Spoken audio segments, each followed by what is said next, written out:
お電話ありがとうございます。おじいの朗読者です。本日の朗読も最後までお楽しみくださいませ。のど神様。これは私が中学1年生の時の夏休みの出来事です。いつもは両親と姉と一緒に田舎の親戚宅へ数日泊まっていましたが、その年は姉が交通事故に遭ったため、母が世話のために残り、父と私だけで向かいました。親戚宅に着いた後は挨拶もそこそこに、反抗期なのもあって、父や他の親戚と一緒にいることがなんとなく嫌で、夕食の時間まで一人で家の近くを散歩していました。小学生の頃から毎年来ているので、だいたい近所のことはわかりますが、田舎へ帰ると、なぜかいつも大人たちから、子供はA神社へは絶対行かないように、と言われているのを思い出しました。A神社はとても古くからありますが、私は一度も行ったことがありません。昔、父にどうしてか聞いたときには、大人になるまでは行っちゃいけない場所なんだ、としか言われませんでした。気になったら行きたくてたまらず、でも一人は怖いし、どうしようかと思っていると、ピーコに、何してるん？と話しかけられました。ピーコは親戚宅の近くに住む家の子で、年が近いこともあり、私が親戚宅へ行った際にはいつも遊んでいる子でした。ビーコに A 神社のことを話すと、じゃあ近所の子も集めて肝試しをしようということになったのです。そしてその日の夜23時、大人たちが酒盛りしているところをこっそり抜け出して、ビーコとの待ち合わせ場所へ向かいました。そこには何度か会ったことのある C オと D オ、D オの妹のいい子がいました。みんなは、A 神社へは一回行ってみたかった、と思っていたようで参加したんだそうです。A 神社へは親戚宅や B 家がある集落から山の方へ歩いて約20分ほどの場所にあるそうです。その場にいるみんなが、まだ子供だからダメ、と止められており、正確な場所も教えてもらえていないのですが、おおよその場所なら、そこに住んでいれば見当がつきます。大人たちにバレないためにも、A 神社をある程度見たら、すぐ戻ると決め、闇に紛れつつ向かいました。A 神社へ向かう途中では、ワクワクした気持ちと、やっぱり少し怖いという恐怖心がありました。でも、これだけ人がいれば、お化けも出ないだろう。むしろ、大人があんなに A 神社を隠すのは、山の中にあるので、子供だけで行くと危ないから、そう言っているんだろう、と思っていました。ですが、とうとう A 神社と思われるところに到着して、寂れた雰囲気に薄汚れた鳥居を見たとき、来たことを後悔しました。何かただならぬ雰囲気が漂っていたのです。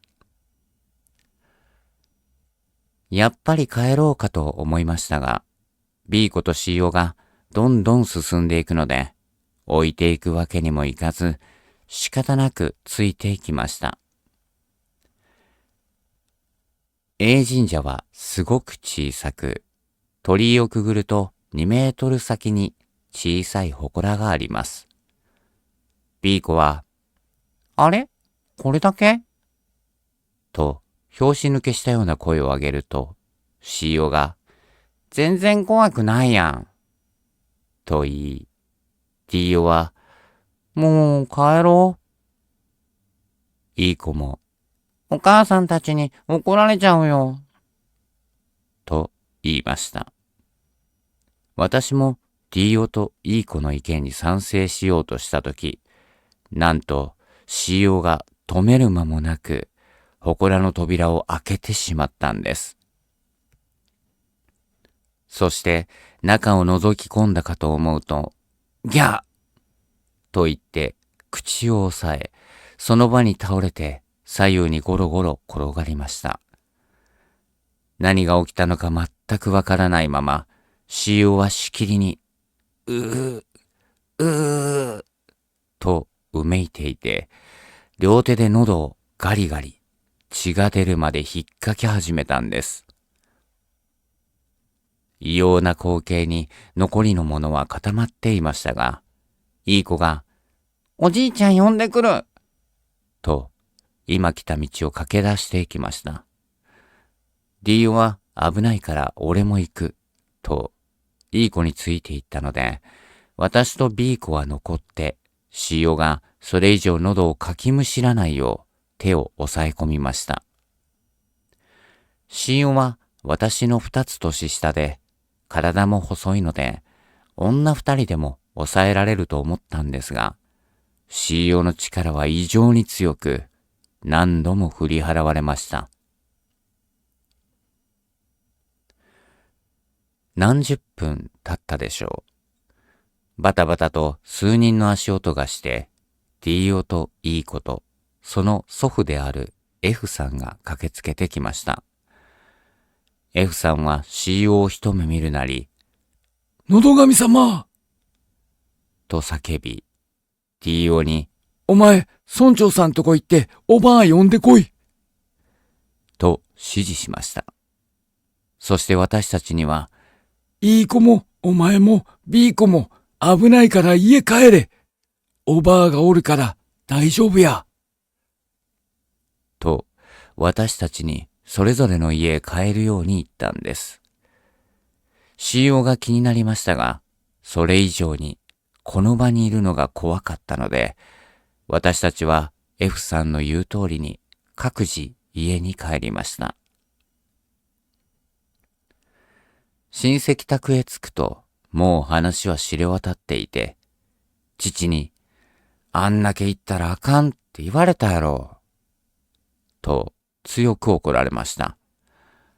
私が行きたいと言ったから、CO はあんな風になってしまったんだと、後悔して泣いていると、親戚が、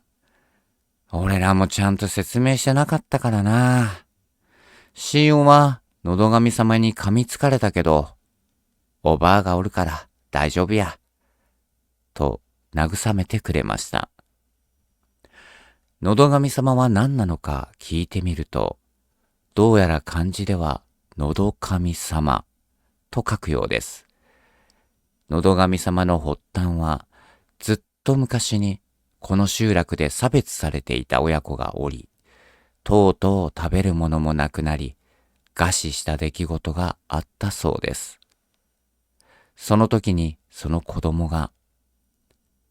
あいつらの喉を噛んでやる。何も食べれなくしてやる。同じ苦しみを味合わせてやる。と言いながら息絶えました。それが呪いの言葉となったのか、集落の子供が次々と自らの喉をかきむしって血を吐き死んでいったのだそうです。それを旅の祈祷師が払い清め、もともとあった A 神社の祠へ親子の遺骨を封印したんだそうです。それ以来子供のうちに A 神社へ近づくなかれと噂が立ちましたが、一度COのように祠を開けて呪いを解き、喉をひっかいて亡くなる子供がいたようです。大人で開けた人は何人もいるのですが、なぜか皆無事で、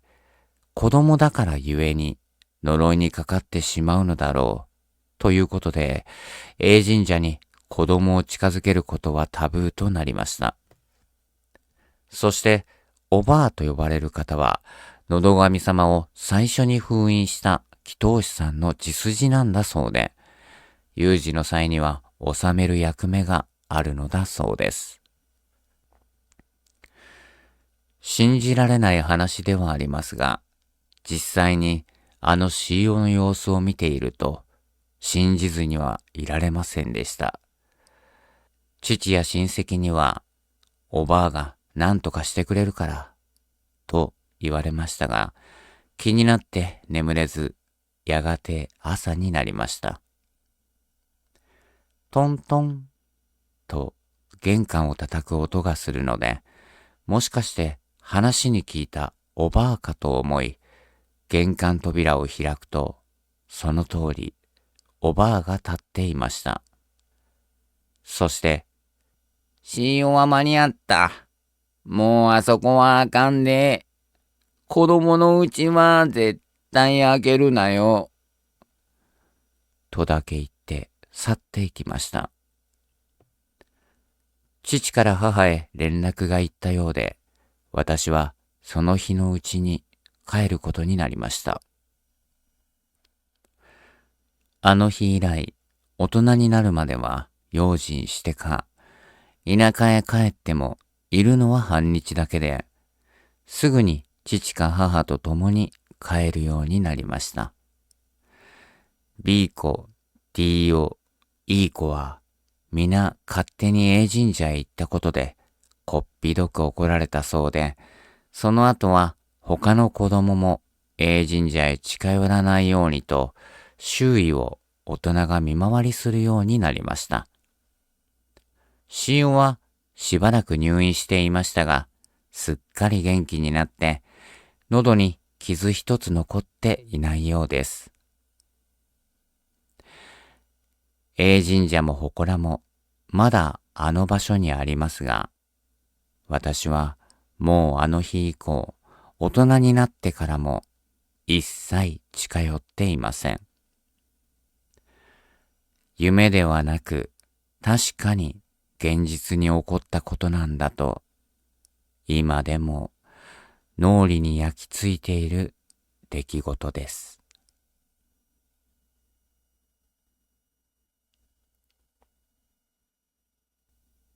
本日も最後までご視聴ありがとうございました。またのご連絡お待ちしております。